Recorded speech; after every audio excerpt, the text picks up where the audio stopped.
Good morning dear students. Second year के second paper में हम फर्स्ट यूनिट पढ़ रहे थे जिसमें हमने क्रोमोसोम की स्ट्रक्चर और उसके जो न्यूक्लियोसोम मॉडल और उसका केमिकल कंपोजिशन वगैरह सब कुछ पढ़ लिया है।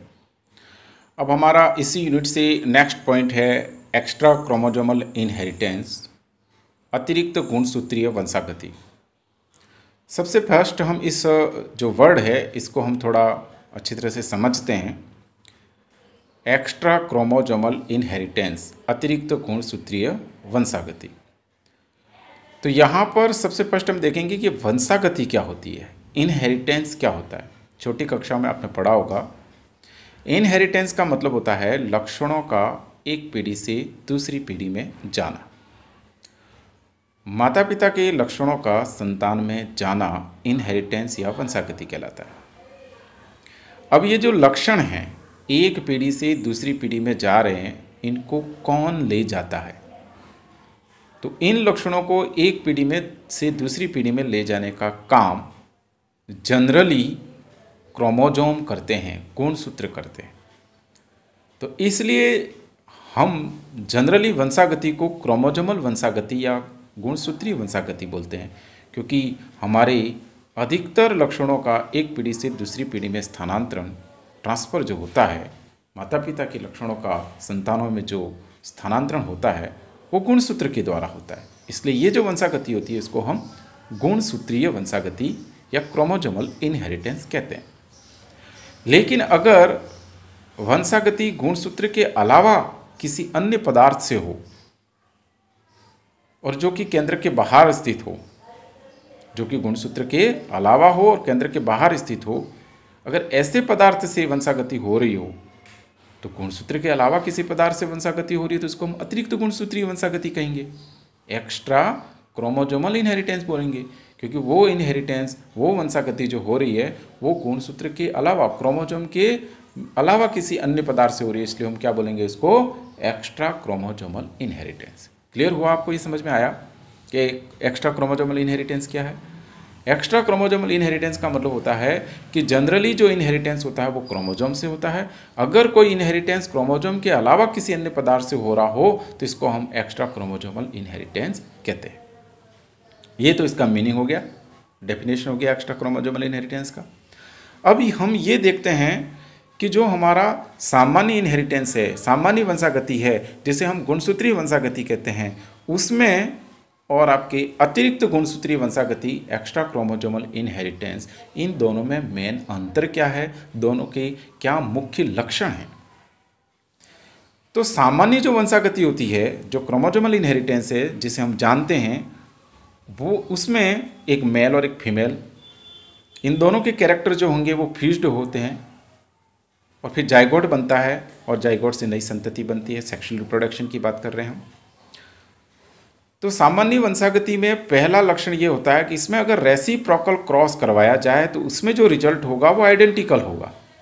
सामान्य वंशागति यानी कि गुणसूत्रीय वंशागति में व्युत्क्रम संकरण करवाने पर प्राप्त परिणाम समान होता है। मेल और फीमेल को चेंज करके अगर जो संकरण करवाया जाता है उसमें जो परिणाम प्राप्त होता है वो आइडेंटिकल होता है, समान होता है, रेसिप्रोकल या व्युत्क्रम संकरण का परिणाम। जबकि अतिरिक्त गुणसूत्रीय वंशागति एक्स्ट्रा क्रोमोसोमल इनहेरिटेंस में रेसिप्रोकल क्रॉसेस का रिजल्ट्स आइडेंटिकल नहीं होता, परिणाम समान नहीं होता। ये पहला और मुख्य अंतर है। दूसरा यह है कि हमारे जो वंशागति हो रही है जनरली देखते हैं हम, तो अधिकतर वंशागति क्रोमोसोमल इनहेरिटेंस होती है और बहुत कम लक्षणों की वंशागति अतिरिक्त गुणसूत्रीय पदार्थ से होती है। ये दूसरा अंतर हो गया कि क्रोमोसोमल इनहेरिटेंस का रोल ज़्यादा होता है, अतिरिक्त गुणसूत्रीय वंशागति बहुत कम लक्षणों की होती है। इसके अलावा थर्ड मुख्य अंतर है कि जो गुणसूत्रीय वंशागति होती है वो मेंडलीय नियमों का पालन करती है। मेंडल के जो नियम है, 3 नियम हम जानते हैं, प्रभाविता का नियम, पृथक्करण का नियम, स्वतंत्र अपव्यूहन का नियम, law of dominancy, law of segregation, law of purity of gametes, law of independent assortment, ये जो नियम हैं मेंडल के, इन नियमों का पालन करती है कौन? क्रोमोसोमल इनहेरिटेंस, गुणसूत्रीय वंशागति। अतिरिक्त गुणसूत्रीय वंशागति मेंडलीय नियमों का पालन नहीं करती, इसलिए इसको हम नॉन मेंडलियन इनहेरिटेंस भी कहते हैं, अतिरिक्त गुणसूत्रीय वंशागति को। क्यों? क्योंकि ये क्रोमोजोम मेंडलीय नियमों का पालन नहीं करती। आपकी जो गुणसूत्रीय वंशागति होती है उसमें मेंडल के जो नियम के अनुसार F2 पीढ़ी के अंदर मोनोहाइब्रिड क्रॉस में सेग्रीगेशन होने से 3:1 प्राप्त होता है, और डाईहाइब्रिड क्रॉस में F2 पीढ़ी में सेग्रीगेशन से 9:3:3:1 प्राप्त होता है। इस तरीके से पृथक्करण होता है F2 पीढ़ी में। जो आपके अतिरिक्त गुणसूत्रीय वंशागति है उसमें इस तरीके का पृथक्करण नहीं होता। क्यों नहीं होता? क्योंकि मेंडलीय नियमों का पालन नहीं करती है। क्यों पालन नहीं करती है? यहाँ पर पृथक्करण क्यों नहीं होता? तो क्योंकि अतिरिक्त गुणसूत्रीय वंशागति में गुणसूत्र नहीं होता, और जब गुणसूत्र नहीं है तो उसमें सेंट्रोमीर भी नहीं होगा। सेंट्रोमीर नहीं होगा, सेंट्रोमीर का डिवीजन नहीं होगा। डिवीजन न होने की वजह से जो एनाफेजिक मूवमेंट होती है, अलग अलग पोल की तरफ जो क्रोमेटिड का मूवमेंट होता है वो नहीं होगा, यानी गुणसूत्रों का पृथक्करण नहीं होगा। और जब पृथक्करण नहीं होगा तो ये पृथक्करण के नियम का पालन भी नहीं होगा। तो इस तरीके से फर्स्ट बात, रेसिप्रोकल क्रॉस जो होता है वो यहाँ पर आइडेंटिकल नहीं होता एक्स्ट्रा क्रोमोजोमल इनहेरिटेंस में। एक्स्ट्रा क्रोमोजोमल इनहेरिटेंस बहुत कम लक्षणों के लिए होती है। Extra chromosomal inheritance non Mendelian होती है क्योंकि वो मेंडल के नियमों को फॉलो नहीं करती। एक्स्ट्रा क्रोमोजोमल इनहेरिटेंस में सेग्रीगेशन नहीं होता, और इस तरीके से यहाँ पर जो 3:1 और 9:3:3:1 जो F2 पीढ़ी में हमें क्रमशः मोनोहाइब्रिड और डाईहाइब्रिड क्रॉस में प्राप्त होते हैं वो ऐसा रेशियो में प्राप्त नहीं होता। क्लियर हो रही बात? इसके बाद में जो एक्स्ट्रा क्रोमोजोमल इनहेरिटेंस है, इस एक्स्ट्रा क्रोमोजोमल इनहेरिटेंस में सबसे मतलब मेन काम की बात है कि जो इनहेरिटेंस जो हो रहा है, जो लक्षणों की वंशागति होती है वो गुणसूत्र के द्वारा होती है, लेकिन एक्स्ट्रा क्रोमोजोमल इनहेरिटेंस जो होगा वो उसमें गुणसूत्र नहीं होते। लेकिन दोनों में वंशागति का जो फाइनल मटेरियल है वो तो डीएनए या जीन है। ठीक है, तो जो एक्स्ट्रा क्रोमोजोमल इनहेरिटेंस है उसमें जो जीन होते हैं वो कहाँ होंगे? क्या वो गुणसूत्र पे होंगे? नहीं। कहाँ होंगे? वो आउट ऑफ क्रोमोजोम होंगे, गुणसूत्र के बाहर होंगे। तो जब भी कोई जीन गुणसूत्र के बाहर स्थित है तो उसको हम क्या बोलेंगे? Extra chromosomal gene. ये जीन कहाँ है? गुणसूत्र के बाहर है, केंद्रक के बाहर है। तो केंद्रक के बाहर होगा तो इसको हम क्या कहेंगे? Extra nuclear genes. और कहाँ स्थित है ये केंद्र के बाहर? साइटोप्लाज्म में, कोशिका के, इसलिए इसको हम साइटोप्लाज्मिक जीन या साइटोजीन्स बोल सकते हैं। प्रोटोप्लाज्म में स्थित होता है इसलिए इसको हम प्लाज्मा जीन्स भी बोल सकते हैं। तो मेरे कहने का मतलब ये है कि जीन जो होते हैं वो वंशागति करते हैं, मतलब गुणसूत्र वंशागति करेंगे, लेकिन गुणसूत्र में भी वंशागति करने के लिए कौन है? डीएनए। और डीएनए में भी कौन? जीन। मेन जो मटेरियल होता है वंशागति का वो जीन है। तो एक्स्ट्रा क्रोमोजोमल मटेरियल में जो जीन है उनकी लोकेशन कहाँ है? क्या वो क्रोमोजोम पर है? नहीं, वो क्रोमोजोम के बाहर है, तो इसलिए इसको क्या बोलेंगे? Extra chromosomal gene. कहाँ है वो? न्यूक्लियस से बाहर है, इसलिए इसको हम एक्स्ट्रा न्यूक्लियर जीन।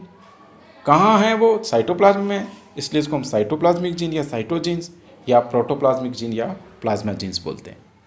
ठीक है। और किसी कोशिका में the sum total of all the genes present in the cytoplasm of cell is known as plasmon. किसी कोशिका में इस तरीके की गुणसूत्र के अलावा जो जीन है, अतिरिक्त गुणसूत्री जो जीन है, जो साइटोप्लाज्मिक जीन है, उसका टोटल योग जो होता है उसको हम प्लाज्मोन बोलते हैं। यानी साइटोप्लाज्म में पाए जाने वाले सभी जीनों को सम्मिलित रूप से हम क्या बोलते हैं? प्लाज्मोन। ठीक है। अब हम देखते हैं कि ये जो इनहेरिटेंस है इसको हमने क्या क्या नाम दे रखे हैं। एक नाम तो हमने, जो मेन टॉपिक का नाम है वही है एक्स्ट्रा क्रोमोजोमल इनहेरिटेंस, क्योंकि ये वंशागति गुणसूत्र के अलावा अन्य पदार्थों से हो रही है। दूसरा नाम हमने इसको हम साइटोप्लाज्मिक इनहेरिटेंस दिया है। साइटोप्लाज्मिक इनहेरिटेंस का मतलब ये हुआ कि इसमें जो भी वंशागति हो रही है उसके लिए जो भी मटेरियल रेस्पॉन्सिबल है, जो भी जीन वगैरह हैं, वो साइटोप्लाज्म में स्थित है, इसलिए हमने इसको साइटोप्लाज्मिक इनहेरिटेंस कहा। और तीसरा इसको हमने नॉन मेंडलियन इनहेरिटेंस भी कहा है, मतलब ये मेंडलियन नियमों का पालन नहीं करती है, इसलिए इसको हमने नॉन मेंडलियन इनहेरिटेंस भी कहा है। इसके अलावा एक नाम और है मैटरनल इनहेरिटेंस, मातृक वंशागति। ये क्यों कहा, ये क्या चीज़ है, इसको भी आप समझें। एक बात तो ये समझ में आ रही है कि मात्रक वंशागति या मैटरनल इनहेरिटेंस हम एक्स्ट्रा क्रोमोजोमल इनहेरिटेंस को ही कहते हैं, उसी का नाम है। ये नाम इसलिए दिया गया क्योंकि जब फर्टिलाइजेशन होता है सेक्सुअल रिप्रोडक्शन में, दो गैमेट्स का प्रोडक्शन होगा, गैमेट्स फॉर्मेशन के बाद में उन दोनों का फ्यूजन होगा, फर्टिलाइजेशन होगा, और उस फर्टिलाइजेशन के दौरान मेल गैमेट्स जो होता है वो केवल न्यूक्लियस और न्यूक्लियर मटेरियल यानी क्रोमोजोम का ही कंट्रीब्यूशन करता है। बाकी का जो साइटोप्लाज्म वगैरह जो होता है उसका कंट्रीब्यूशन फीमेल गैमेट्स की तरफ से होता है। इसलिए साइटोप्लाज्म जो अगली पीढ़ी में जाइगोट को थ्रू जा रहा है, जाइगोट जो बन रहा है, उसमें जो साइटोप्लाज्म है वो किससे प्राप्त हो रहा है? फीमेल गैमेट से प्राप्त हो रहा है। साइटोप्लाज्म मेल गैमेट से, स्पर्म से प्राप्त नहीं हो रहा है। इसलिए यहाँ पर हम इस तरीके की वंशागति को मैटरनल इनहेरिटेंस कहेंगे। क्यों कहेंगे? फिर बता देता हूँ। क्योंकि जो गैमेट्स का फ्यूजन होता है, फर्टिलाइजेशन होता है, निषेचन होता है, उसमें नर युग्मक और मादा युग्मक आपस में मिलते हैं।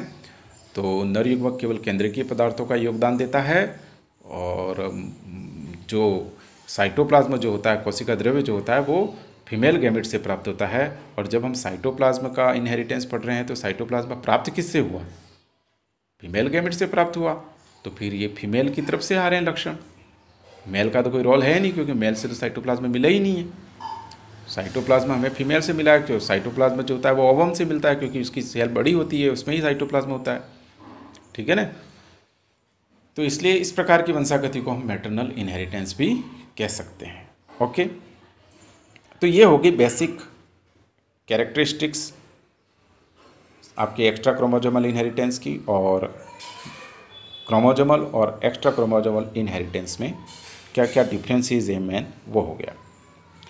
नेक्स्ट पॉइंट है कि जो एक्स्ट्रा क्रोमोजोमल इनहेरिटेंस है, जिसे हम साइटोप्लाज्मिक इनहेरिटेंस कहते हैं, उसका जो फर्स्ट एविडेंस है, उसका जो फर्स्ट प्रेजेंटेशन जो है, वो 1908 में कॉरेंस नामक के वैज्ञानिक ने प्रदान किया था मिराबिलिस जलापा नामक पौधे में।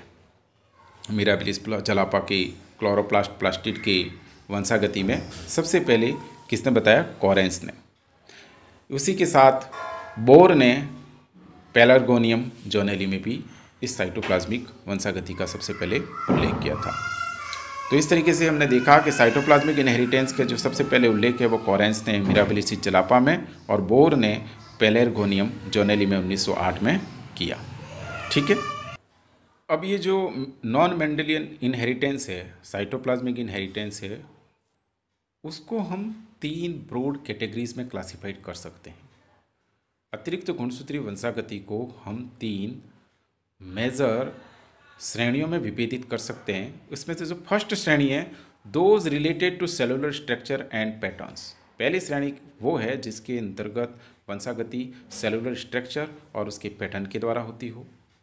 Second categories, those produced by intracellular parasites, symbionts and viruses. दूसरी श्रेणी के अंदर जो वंशागति हो रही है उसमें जो कोशिका के अंदर पाए जाने वाले परजीवी, सहजीवी और वायरस होते हैं, उसके द्वारा वंशागति होती है। And third, those associated with DNA containing cell organelles as mitochondria and chloroplast. तीसरे प्रकार की जो कैटेगरी है उसमें जो वंशागति होती है वो कोशिका के अंदर पाए जाने वाले कोशिकांगों के द्वारा होती है। और यही मेन है, इन्हीं बातों को परीक्षा में पूछा जाएगा। मुख्य रूप से यही चीज़ मेन है एक्स्ट्रा क्रोमोजोमल इनहेरिटेंस में, कि कोशिका द्रव्य में कुछ कोशिकांग ऐसे भी हैं। कोशिकांग मतलब कोशिका में पाए जाने वाले छोटे छोटे जो कोशिकांग होते हैं उनकी बात कर रहा हूँ। माइटोकॉन्ड्रिया और क्लोरोप्लास्ट, उसके अंदर डीएनए पाया जाता है, खुद का डीएनए पाया जाता है। और डीएनए के साथ साथ उनके आरएनए भी होते हैं, उनके डीएनए आरएनए के पॉलीमरेज एंजाइम भी होते हैं, और पूरा का पूरा रेप्लिकेशन, ट्रांसक्रिप्शन और ट्रांसलेशन से रिलेटेड पूरा उसके अंदर सिस्टम पाया जाता है। उससे रिलेटेड सारे एंजाइम्स पाए जाते हैं, सारे टूल्स पाए जाते हैं। प्लस इसमें सेंट्रल डोगमा का जो लॉ है वो फॉलो किया जाता है। तो इस तरीके से ये जो वंशागति है उसमें ये भी जीन के द्वारा ही हो रही है, लेकिन ये जो जीन और डीएनए होते हैं वो कहाँ पाए जाते हैं? गुणसूत्र के बाहर, यानी माइटोकॉन्ड्रिया में पाए जाते हैं, जिसको माइटोकॉन्ड्रियल डीएनए बोलते हैं, या फिर क्लोरोप्लास्ट में पाए जाते हैं, जिसको क्लोरोप्लास्ट डीएनए बोलते हैं।